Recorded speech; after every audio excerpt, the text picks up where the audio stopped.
Science का chapter 5 जिसका title है हीट। इस चैप्टर के हर एक टॉपिक को हमने 5 अलग अलग पार्ट्स में डिस्कस कर लिया था। अगर उन पांचों पार्ट को आपने नहीं देखा है तो आप साइंस वाले प्लेलिस्ट में जाकर कभी भी देख सकते हो। प्लेलिस्ट का लिंक आपको डिस्क्रिप्शन में मिल जाएगा। इस वीडियो में हम लोग इसी चैप्टर के क्वेश्चन नंबर ए, बी और सी को डिटेल में डिस्कस करने वाले हैं, इसीलिए वीडियो को पूरा देखना। क्वेश्चन आंसर का जितना भी वीडियो इस चैनल पर अवेलेबल है उसको देखने के बाद आपको कोई भी क्वेश्चन रटना नहीं होता है। इतने अच्छे से उसमें समझाया जाता है कि आपको सब कुछ ऑटोमेटिकली याद हो जाता है।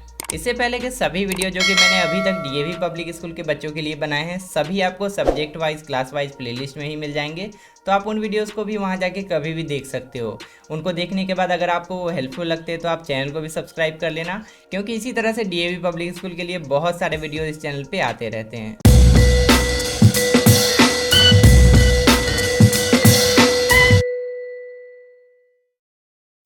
जैसा कि मैंने पहले भी बताया कि इस चैप्टर के हर एक टॉपिक को हमने डिटेल में डिस्कस कर लिया है चैप्टर स्टडी वाले वीडियो में।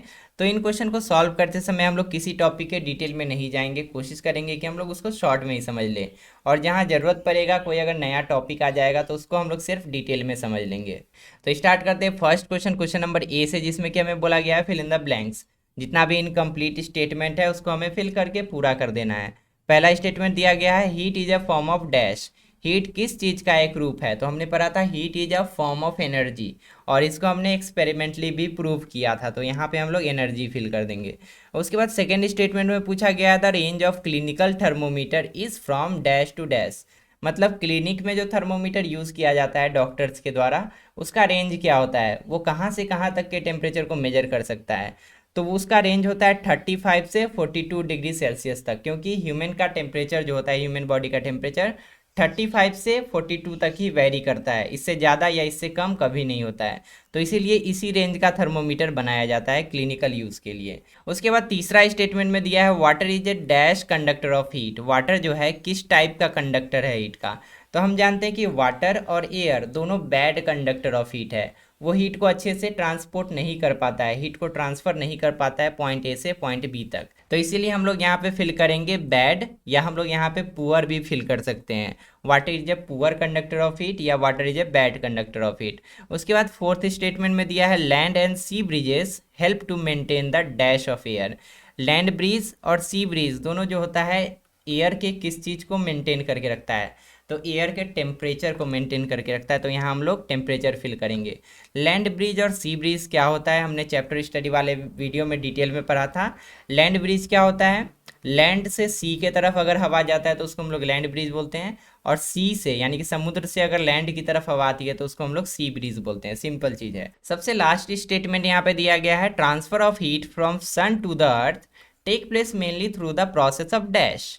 मतलब सन से लेकर जो हीट हमारे अर्थ तक पहुंच जाता है वो किस प्रोसेस से आता है? तो हमने पढ़ा था कि सन से लेकर हमारे अर्थ तक जो हीट आता है वो रेडिएशन प्रोसेस से आता है, और रेडिएशन एक ऐसा मोड ऑफ हीट ट्रांसफर है जिसमें कि कोई भी मटेरियल मीडियम का जरूरत ही नहीं पड़ता है। मतलब सन और अर्थ के बीच में अगर कुछ भी नहीं हो, इवन एयर भी अगर नहीं हो, पूरा वैक्यूम भी हो, तो भी हीट यहाँ से यहाँ तक पहुँच जाएगा। तो इसीलिए हम लोग यहाँ पे रेडिएशन फिल करेंगे। आगे बढ़ने से पहले आप सबसे एक रिक्वेस्ट है कि अगर आपको डीएवी गुरु के वीडियोस हेल्पफुल लगते हैं तो आप इस चैनल को सब्सक्राइब कर लीजिए, क्योंकि इससे हमारी बहुत मदद होती है और हम आपके लिए ऐसे अच्छे अच्छे वीडियोस बना पाते हैं। क्वेश्चन नंबर बी में हमें जितना भी स्टेटमेंट गिवन है उसके लिए हमें ट्रू या फॉल्स लिखना है। जो सही स्टेटमेंट है उसके सामने ट्रू लिखेंगे, गलत है तो फॉल्स लिखेंगे। पहला क्वेश्चन दिया है heat can not be produced by doing work. अगर हम लोग वर्क करें तो हीट प्रोड्यूस नहीं होगा। तो ये स्टेटमेंट बिल्कुल गलत है। जब भी वर्क होता है तो हीट प्रोड्यूस होता है। एग्जाम्पल के लिए आप देख सकते हो कि मशीन्स जो होते हैं, जब मशीन्स चलते हैं तो वर्क कर रहे होते हैं, और उस केस में मशीन गर्म भी हो जाता है। इसका मतलब ये हुआ कि वर्क करते समय हीट का भी प्रोडक्शन होता है, हीट भी प्रोड्यूस होता है। तो इसीलिए हम लोग इस स्टेटमेंट को फॉल्स लिखेंगे, क्योंकि ये गलत लिखा हुआ है यहाँ पे। सेकेंड स्टेटमेंट में लिखा है no gaps are left between the rails of railway track. Railway track पर जब आप जाओगे तो देखोगे दो लाइंस के बीच में थोड़ा सा गैप छोड़ा जाता है। जहाँ पे दो रेलवे लाइन कनेक्ट होता है वहाँ पे बीच में गैप छोड़ा जाता है। यहाँ पे बोला जा रहा है कि नहीं छोड़ा जाता है। तो ये स्टेटमेंट उस हिसाब से तो फॉल्स हो गया। लेकिन ये गैप क्यों छोड़ा जाता है ये भी तो जानना इंपॉर्टेंट है ना। ये गैप इसीलिए छोड़ा जाता है क्योंकि यहाँ पे रेलवे लाइंस का थर्मल एक्सपेंशन होता है। हमने पढ़ा था थर्मल एक्सपेंशन जब हम लोग पढ़ रहे थे चैप्टर स्टडी वाले वीडियो में, कि जब भी किसी भी सब्सटेंस को गर्म किया जाता है तो अधिकतर सब्सटेंस एक्सपेंड कर जाते हैं, उसका लेंथ जो होता है वो बढ़ जाता है। तो यहाँ पे जो रेलवे लाइंस होते हैं वो लोहा का बना होता है, और लोहा गर्म होने पे एक्सपेंड करता है। अगर ये गैप नहीं छोड़ा जाएगा ना, तो जब भी दो लोहा यहाँ पे कनेक्ट रहेगा तो गर्म होने के बाद वो टेढ़ा हो जाएगा कुछ इस तरीके से। इसीलिए बीच में गैप छोड़ा जाता है कि अगर वो एक्सपेंड भी करे तो इस गैप को फिल कर दे, लेकिन टेढ़ा ना हो। अगर टेढ़ा हो जाएगा तब तो रेलवे का एक्सीडेंट हो जाएगा। तो इसीलिए ये जो स्टेटमेंट है जो बोल रहा था कि गैप नहीं छोड़ा जाता है, इसको हम लोग फॉल्स लिखेंगे। तीसरा स्टेटमेंट में दिया है poor conductors of heat are good insulators of heat.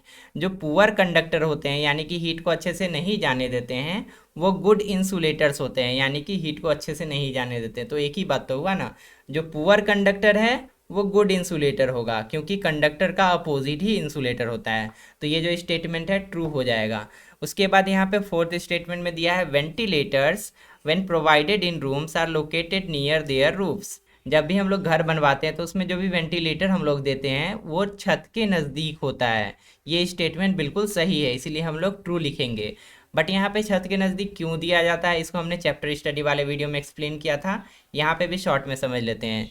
जो भी घर में जो गर्म हवा होता है ना, वो हल्का होने के कारण ऊपर की तरफ जाता है, और गर्म हवा को फिर निकलने का रास्ता चाहिए, इसीलिए वेंटिलेटर दिया जाता है। जैसे वो गर्म हवा ऊपर होके हल्का होके ऊपर जाएगा, फिर वो वेंटिलेटर से घर के बाहर निकल जाएगा, और इस कारण से घर हमारा ठंडा रहता है। सबसे अंतिम स्टेटमेंट में दिया है a material medium is required for transfer of heat by process of radiation. मतलब जब भी रेडिएशन प्रोसेस से हीट का ट्रांसफर होगा पॉइंट ए से लेकर पॉइंट बी की तरफ, तो बीच में मटेरियल का ज़रूरत पड़ता है, एक मीडियम का ज़रूरत पड़ता है। क्या ऐसा होता है? ऐसा नहीं होता है। रेडिएशन ही एक ऐसा मोड ऑफ हीट ट्रांसफर है जिसमें कि कोई भी मीडियम का ज़रूरत नहीं पड़ता है। इसीलिए यहाँ पे हम लोग फॉल्स फिल करेंगे। ये जो स्टेटमेंट है गलत लिखा हुआ है। अब क्वेश्चन नंबर सी में हमें सही स्टेटमेंट को टिक करना है। सबसे पहला क्वेश्चन को अब रीड करते हैं। लिखा है a copper ball at 30 degree Celsius is put in a container containing water at 30 degree Celsius. अब ध्यान से देखो बोला क्या जा रहा है। एक कंटेनर में वाटर है और इस वाटर का टेम्परेचर कितना है? 30 डिग्री सेल्सियस है, और इसमें एक बॉल डाला जा रहा है और बॉल का टेम्परेचर भी 30 डिग्री सेल्सियस ही है। अब यहाँ पे क्या पूछा जा रहा है? इन दिस केस कौन सा स्टेटमेंट सही होगा? पहला स्टेटमेंट यहाँ पे दिया है heat will get transferred from water to the copper ball. Water से कॉपर बॉल की तरफ हीट का ट्रांसफर होगा, ये बिल्कुल गलत है। पहले यहाँ पे समझ लेते हैं कि हीट का ट्रांसफर होगा भी या नहीं। हीट का ट्रांसफर तभी होता है जब एक बॉडी का टेम्परेचर कुछ और हो और एक बॉडी का टेम्परेचर कुछ और हो, तो हायर टेम्परेचर से लोअर टेम्परेचर की तरफ हीट का ट्रांसफर हो जाता है। लेकिन जब दोनों का टेम्परेचर सेम हो ना, तो हीट का ट्रांसफ़र नहीं होता है उस केस में। तो यहाँ पर जो है दोनों का टेम्परेचर सेम है, वाटर का जितना टेम्परेचर है उतना ही इस बॉल का टेम्परेचर है, तो हीट का ट्रांसफ़र होगा ही नहीं। तो यहाँ पे पहला तो गलत ही हो गया। दूसरा स्टेटमेंट है heat will get transfer from copper ball to water, copper ball से वाटर में ट्रांसफ़र होगा, ये भी गलत है। उसके बाद तीसरा स्टेटमेंट दिया है heat would flow first from copper ball to water then from water to copper ball, ये भी गलत है। इसमें बोला है कि पहले कॉपर बॉल से वाटर में जाएगा हीट, फिर वाटर से कॉपर बॉल में आएगा, ये भी गलत है। चौथा स्टेटमेंट इसका सही हो जाएगा क्योंकि इसमें लिखा है there would be no transfer of heat between the copper ball and water. इसमें लिखा है कोई भी हीट ट्रांसफर यहाँ पे नहीं होगा, जो कि हमने पढ़ा था उस हिसाब से यहाँ पे स्टेटमेंट नंबर 4 बिल्कुल सही हो जाएगा। सेकंड क्वेश्चन में पूछा जा रहा है the reading of laboratory thermometer in the figure shown here is. इस फिगर में जो लेबोरेटरी थर्मोमीटर दिखाया गया है इसमें कितना टेम्परेचर शो कर रहा है, ये जो मरकरी भरा हुआ है उसके थ्रू। तो यहाँ पे देख सकते हैं कि मरकरी यहाँ तक आया हुआ है और जस्ट उसके ऊपर 20 डिग्री सेल्सियस का मार्किंग है, तो 20 से थोड़ा ही कम होगा इसका टेम्परेचर। तो यहाँ पे 20 से थोड़ा कम कौन से ऑप्शन में है? यहाँ पे 18 डिग्री सेल्सियस ऑप्शन है। 10 जो है ये बहुत ज़्यादा कम है 20 से, -10 तो और ज़्यादा कम है, 10.8 भी बहुत ज़्यादा कम है, इसीलिए इसका जो सही आंसर हो जाएगा 18 डिग्री सेल्सियस हो जाएगा। थर्ड स्टेटमेंट में लिखा है it is not convenient to use laboratory thermometer to measure our body temperature, this is so because lab वाला जो थर्मोमीटर होता है उससे अगर हम लोग अपने बॉडी का टेम्परेचर मेजर करें तो हम लोग सही सही रीडिंग नहीं ले पाएंगे। उसका क्या रीज़न है? तो उसका रीज़न यहाँ पे सेकेंड ऑप्शन में दिया गया है। As the thermometer is taken out from the mouth the level of mercury in it immediately starts falling. जैसे थर्मोमीटर को हम लोग अपने माउथ से निकालेंगे उसका जो मरकरी का लेवल होगा फटक से नीचे गिरना शुरू हो जाएगा। लेकिन क्लिनिकल थर्मोमीटर में ऐसा नहीं होता है क्योंकि उसमें एक स्पेशल स्ट्रक्चर दिया जाता है जिसको हम लोग किंक बोलते हैं। किंक उस मरकरी लेवल को मेंटेन करके रखता है जब तक हम लोग रीडिंग नहीं ले लेते हैं। और जब रीडिंग ले लिया हो जाता है तो हम लोग उसको ऐसे ऐसे करके शेक करते हैं, उसके बाद उसका लेवल डाउन हो जाता है। आप देखे भी होंगे जब डॉक्टर्स थर्मोमीटर को यूज़ कर लेते हैं, टेम्परेचर मेजर कर लेते हैं, उसके बाद जब किसी और का टेम्परेचर मेजर करना होता है तो पहले उसका लेवल को डाउन किया जाता है उसको शेक करके, उसके बाद फिर से दूसरे लोगों का टेम्परेचर लिया जाता है। तो इसका सही ऑप्शन जो है सेकंड हो जाएगा। फोर्थ स्टेटमेंट में दिया है when we hold our hands close to the side of a flame they get warmed up mainly due to. जब कहीं पे आग जल रहा होता है, कहीं पे फ्लेम होता है और उसके नज़दीक हम अपने हाथों को लाते हैं, मान लेते हैं ये हमारा हाथ है, 5 उंगली हो गया ना, ये मान लेते हैं हमारा हाथ है। जब अपने हाथों को हम लोग आग के नज़दीक लाते हैं तो हमारा हाथ गर्म हो जाता है। ये किस मोड ऑफ हीट ट्रांसफ़र के थ्रू होता है हमारा हाथ गर्म, हमें बताना है। तो यहाँ पे हीट का ट्रांसफ़र जब भी होगा तो तीन ही मेथड से हो सकता है, या तो कंडक्शन, या तो कन्वेक्शन, या तो रेडिएशन। तीनों में से ही कोई मेथड से हो रहा होगा। तो यहाँ पे क्या कंडक्शन के थ्रू हो रहा है? कंडक्शन जब भी होता है सॉलिड्स के थ्रू होता है ना। तो यहाँ पे इस वाले पॉइंट और इस वाले पॉइंट के बीच में कोई सॉलिड कनेक्शन है? बिल्कुल नहीं है। तो यहाँ पे सॉलिड के थ्रू हीट का ट्रांसफ़र नहीं हो रहा है, मतलब कंडक्शन के थ्रू नहीं हो रहा है, ये तो बिल्कुल गलत है। कन्वेक्शन के थ्रू हो रहा है क्या? कन्वेक्शन में क्या होता है, एयर या वाटर पार्टिकल्स सर्कुलेट होते हैं और हीट को एक जगह से दूसरे जगह ले जाते हैं। तो क्या आग और हमारे हाथ के बीच एयर ऐसे ऐसे करके घूम रहा है क्या? नहीं, ये भी नहीं हो रहा है। मतलब कन्वेक्शन के थ्रू भी हमारा हीट का ट्रांसफ़र यहाँ पे नहीं हो रहा है। यहाँ पे हीट का ट्रांसफ़र हो रहा है रेडिएशन के थ्रू, क्योंकि रेडिएशन को कोई भी मीडियम नहीं चाहिए और एयर जो है बीच में वो बैड कंडक्टर ऑफ हीट है, एयर तो ट्रांसफ़र कर ही नहीं रहा है। तो यहाँ पे हीट का ट्रांसफ़र थ्रू रेडिएशन हो रहा है, इसीलिए हम लोग सही ऑप्शन टिक करेंगे, ऑप्शन नंबर सी को। अब आते हैं सबसे लास्ट क्वेश्चन, क्वेश्चन नंबर 5 में, जिसमें कि हमें बोला गया the freezer compartment in a refrigerator is usually put near its top, this provides good cooling through out the refrigerator through. जब भी आप कोई भी रेफ्रिजरेटर देखोगे तो उसमें जो फ्रीजर वाला कंपार्टमेंट होता है, यानी कि जो बर्फ़ जमाने वाला कंपार्टमेंट होता है, वो टॉप लेवल पे ही बनाया जाता है। किसी भी फ्रिज में बर्फ़ जमाने वाला जो कंपार्टमेंट होता है वो डाउन लेयर पे नहीं बनाया जाता है। इसका रीज़न ये है कि अगर हम लोग फ्रीजर वाला कंपार्टमेंट को टॉप लेवल पे बनाएं तो कूलिंग बहुत अच्छे से हो पाता है। कूलिंग अच्छे से क्यों हो पाता है, उसी का रीजन यहाँ पे हमसे पूछा गया है। तो सबसे पहले समझ लेते हैं कि टॉप लेयर पे डालने से बस इसको कूलिंग अच्छे से कैसे होने लगता है पूरे फ्रीजर में। तो हम लोग पढ़े थे कि जो भी गर्म हवा होता है वो हमेशा ऊपर की तरफ जाता है हल्का होने के कारण, और ठंडा हवा हमेशा नीचे की तरफ भागता है भारी होने के कारण। तो इस फ्रीजर में अगर हम लोग कोई गर्म चीज़ रखेंगे या नॉर्मल टेम्परेचर वाला भी चीज़ रखेंगे तो उसके कारण हवा का टेम्परेचर बढ़ेगा और वो गर्म हवा ऊपर की तरफ जाएगी। ठीक है, गर्म हवा हल्का होने के कारण ऊपर की तरफ जाता है। तो इस बहुत ठंडे कंपार्टमेंट से टच जैसे होगा वो हवा, गर्म हवा, तो वो ठंडा होगा और भारी होने के बाद, ठंडा होने के बाद फिर नीचे चले आएगा।